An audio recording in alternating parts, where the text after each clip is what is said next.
Assalamualaikum warahmatullahi wabarakatuh. Bismillahirrahmanirrahim. Alhamdulillahirabbil alamin wassalatu wassalamu ala asyrofil anbiya wal mursalin Sayyidina Muhammadin wa ala alihi wa ashabihi ajmain. Amma ba'du. Selamat bertemu kembali dengan saya Muhammad Ajib di channel Kampung Ilmu.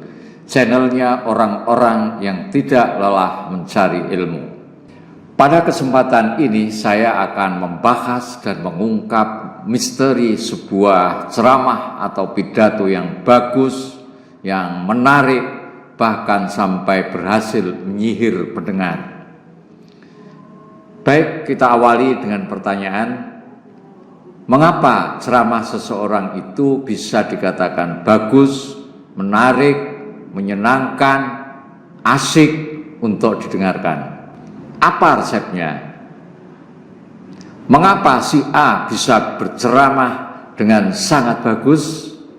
Dengar baik-baik sebelum kita bahas lebih lanjut. Kamu harus memahami bahwa kemampuan berceramah tersebut tidaklah didapatkan dari sebuah proses yang sekejap, yang ujuk-ujuk atau tiba-tiba bisa menjadi penceramah yang ulung. Tidak. Dia pasti telah melewati sebuah jalan yang panjang dan berliku-liku. Hampir tidak ada manusia di atas muka bumi ini yang mahir berpidato karena bawaan sejak lahir tanpa melalui latihan-latihan dan melewati pengalaman dan jam terbang berpidato yang panjang. Hampir tidak ada. Kemampuan berpidato dapat disamakan dengan profesi pilot pesawat terbang, sopir, juara silat, juara renang, dan lain sebagainya. Tidak ada manusia yang memiliki bakat bawaan dari sejak lahir untuk langsung bisa menerbangkan pesawat terbang tanpa belajar sama sekali. Bagi pilot yang sudah melalui proses belajar dan latihan yang panjang saja, tetap harus memiliki jam terbang yang tinggi terlebih dahulu untuk dapat disebut sebagai pilot yang sesungguhnya pilot. Tidak mungkin Muhammad Ali itu tiba-tiba menjadi juara tinju. Pasti dia telah melewati proses belajar tinju dan latihan-latihan tinju sampai berdarah-darah. Meskipun Muhammad Ali sudah menjadi juara tinju, tetap harus belajar dan latihan untuk meningkatkan keterampilan tinjunya. Begitu juga profesi-profesi lain. Untuk sampai pada tingkatan profesional harus tidak henti-hentinya belajar dan latihan. Maka motonya Kampung Ilmu ini adalah channelnya orang-orang yang tidak lelah mencari ilmu. Profesional itu diperoleh dari gabungan antara ilmu, keterampilan, seni, dan pengalaman jam terbang yang panjang. Hal itu juga berlaku untuk kemampuan berretorika yang baik, berretorika yang mahir. Oleh karena itulah, jika ingin memiliki kemampuan untuk bisa berceramah yang menarik, jangan sampai mempunyai pemikiran bahwa itu akan dapat diperoleh dalam waktu yang singkat hanya dengan bekal ilmu retorika secukupnya. Namun demikian, proses yang panjang itu insya Allah bisa lebih dipersingkat dengan bantuan ilmu retorika. Fungsi memiliki ilmu retorika itu adalah sebagai pemandu kita agar proses belajar lebih terarah. Proses belajar tidak harus melalui trial and error yang terlalu panjang dan penuh risiko. Ini sangat menjemukan dan menyusahkan.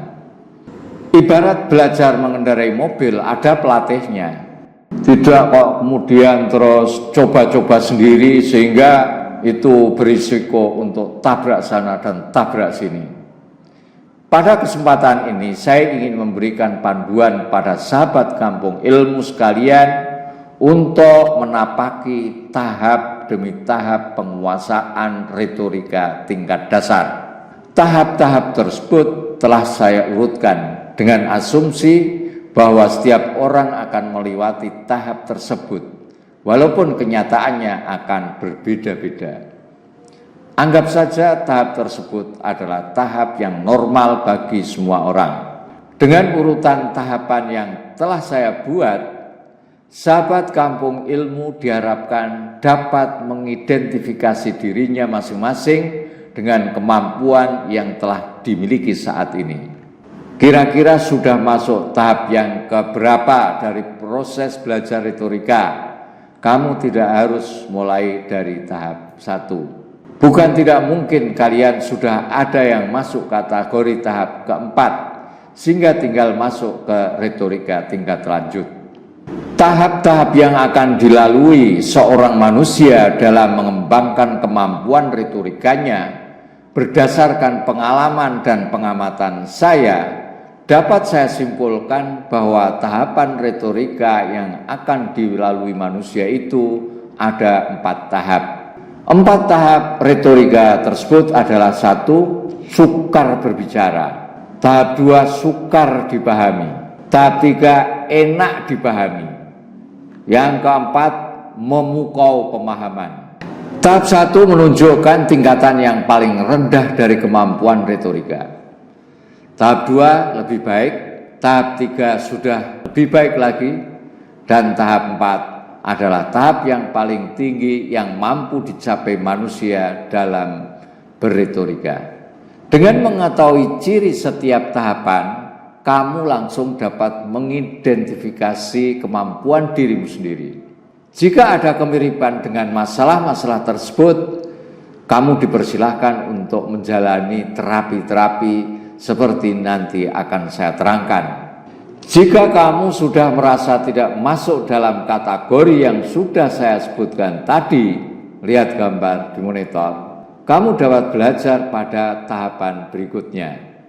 Namun demikian, apabila kamu menemukan beberapa ciri walaupun tidak semuanya tertera dalam gambar tersebut, sebaiknya kamu tetap mencoba untuk belajar dan memperbaiki kemampuanmu. Kamu tidak perlu untuk tergesa-gesa masuk ke tahapan berikutnya yang lebih tinggi sebelum tahapan sebelumnya benar-benar kamu kuasai.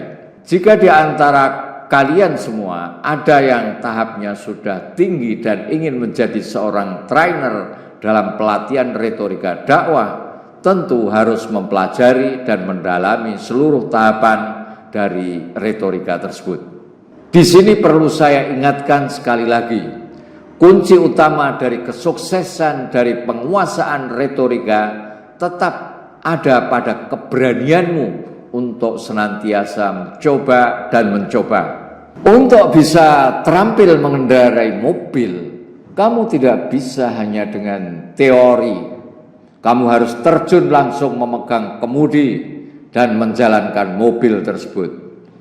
Uji coba mengendarai mobil tersebut tetap tidak boleh hanya berputar-putar, berkeliling-keliling di lapangan yang luas saja.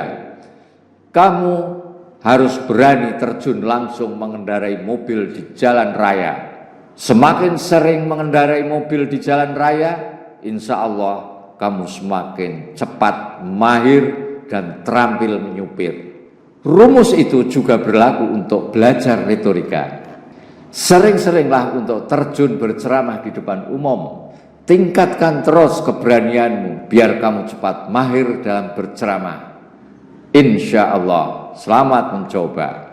Tahapan-tahapan berretorika itu: tahap 1, sukar berbicara.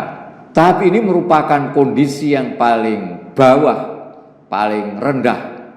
Apakah ada? Kenyataannya, di sekitar kita masih banyak kita jumpai teman-teman kita yang masih sukar untuk berbicara, atau mungkin ada salah satu di antara kalian semua ini mengalami masalah sukar berbicara. Tidak usah malu dan tidak perlu ragu untuk mengakuinya. Mengakui kekurangan diri adalah syarat mutlak untuk bisa meraih kemajuan. Jangan sampai menjadi manusia termasuk kategori manusia 6T. Manusia yang tidak tahu, tetapi dia tidak tahu bahwa dirinya tidak tahu. Silakan hitung T-nya itu. Bagaimana ciri kemampuan retorika yang masih dalam kategori tahap ini, yaitu sukar berbicara? Lihatlah gambar ini. Lihat di monitor Anda. 1. Sukar untuk mengeluarkan kata-kata. 2. Sukar untuk merangkai kalimat. 3. Sukar untuk menyampaikan pendapat. 4. Sukar untuk menyampaikan gagasan. 5. Sukar untuk bertanya.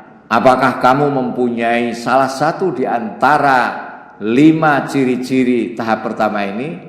Kalau kamu mempunyai salah satu dari ciri-cirinya ini, berarti kamu masih dalam tahap 1, sukar berbicara. Kelima ciri di atas, intinya memang hanya satu, yaitu tidak bisa berbicara, tidak bisa ngomong. Kalaupun harus dipaksa untuk bicara, maka bicaranya akan tersendat-sendat atau terpatah-patah. Jika sudah keluar 1 atau 2 kata, maka akan menunggu kata berikutnya bisa lama sekali. Diselingi dengan suara Pernah ya menyaksikan seperti itu? Jika di antara kalian masih ada yang merasa dalam kondisi seperti itu, maka harus segera melakukan identifikasi masalah, kemudian melanjutkan dengan terapi. Identifikasi permasalahan bagi orang yang tidak bisa berbicara, kemungkinannya ada 3. 1. Tidak memiliki ide atau gagasan untuk disampaikan. Ya, kalau pikirannya di otaknya itu tidak ada idenya, ya terus mau ngomong apa? Orang tipe seperti ini sebenarnya masih bisa berbicara. Akan tetapi karena otaknya masih blank, masih kosong, tidak memiliki banyak pengetahuan, maka dia menjadi tidak tahu harus bicara apa, harus ngomong apa. Ya akhirnya dia diam saja. Karena diam itu merupakan jurus terbaik. Diam di sini bukan berarti diam emas, melainkan tanda tidak tahu, tidak punya pengetahuan sehingga tidak bisa ngomong. Yang kedua, lisannya berat digunakan untuk berbicara. Ada ide, tapi lisannya terasa keluh, berat digunakan untuk berbicara. Berbeda dengan kategori yang pertama. Pada kategori kedua ini sebenarnya dia sudah memiliki sedikit atau banyak pengetahuan. Namun lisannya kalau disuruh mengutarakan pemikirannya terasa sangat berat sekali. Mulut terasa terkunci, suara seperti tertahan, tidak bisa keluar sama sekali. Identifikasi permasalahan berikutnya, yang ketiga adalah mengalami demam panggung. Kategori yang ketiga ini permasalahannya lain. Kemungkinan dia sudah memiliki pengetahuan. Kemungkinan juga dia sudah terbiasa berbicara. Dia tidak banyak mengalami kesukaran jika harus mengutarakan isi hatinya. Namun lain keadaannya jika harus tampil di atas panggung atau di atas mimbar. Bisa berantakan semua. Keringat dingin bercucuran dengan deras, kaki terasa dingin, tangan menjadi licin karena penuh keringat, dada terasa berdebur-debur, bahkan berdiri saja hampir tidak kuat, megang kertas kelihatan gemetar.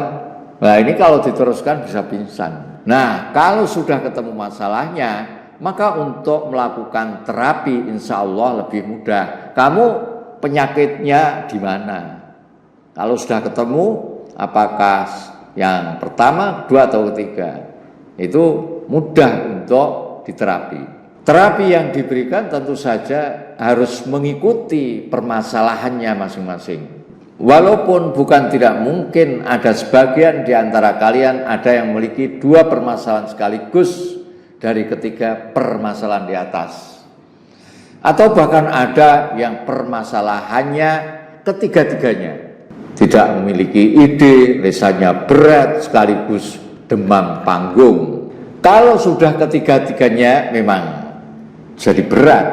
karena harus melakukan terapi terhadap 3 masalah sekaligus. Tapi tidak apa-apa, tidak usah khawatir. Yang penting kalian tetap tidak boleh putus asa. Maju tak gentar, membela yang mau belajar. Oke? Terapi masalah. Sekarang marilah kita mulai untuk melakukan terapi permasalahan. Terapi yang hendak diberikan akan mengikuti permasalahannya satu persatu. 1. Masalah tidak memiliki ide atau gagasan untuk disampaikan.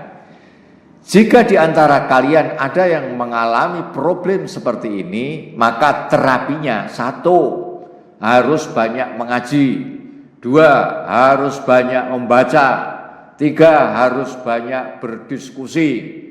Mungkin bisa sampai 4, 5, 6, misalnya banyak ngobrol. Karena di dalam ngobrol itu bisa saja terinspirasi oleh obrolan yang terjadi antara kita dengan teman-teman. 3 terapi tersebut harus sering dilakukan sebanyak mungkin. Jika proses tersebut terus-menerus dilakukan, maka insya Allah proses pengisian pengetahuan di dalam otak akan terus berjalan. Otak kita ibarat sedang di-charge supaya stromnya meningkat terus. Sesungguhnya kebutuhan untuk menambah pengetahuan tidak hanya berlaku bagi mereka yang masih dalam tahap ini, melainkan hal itu merupakan kebutuhan kita semua. Walaupun tingkatan retorikanya sudah mencapai tingkat lanjut, tetapi tetap dia harus mengupdate pengetahuannya. Banyak orang yang jago pidato, tetapi kemudian membosankan. Kenapa?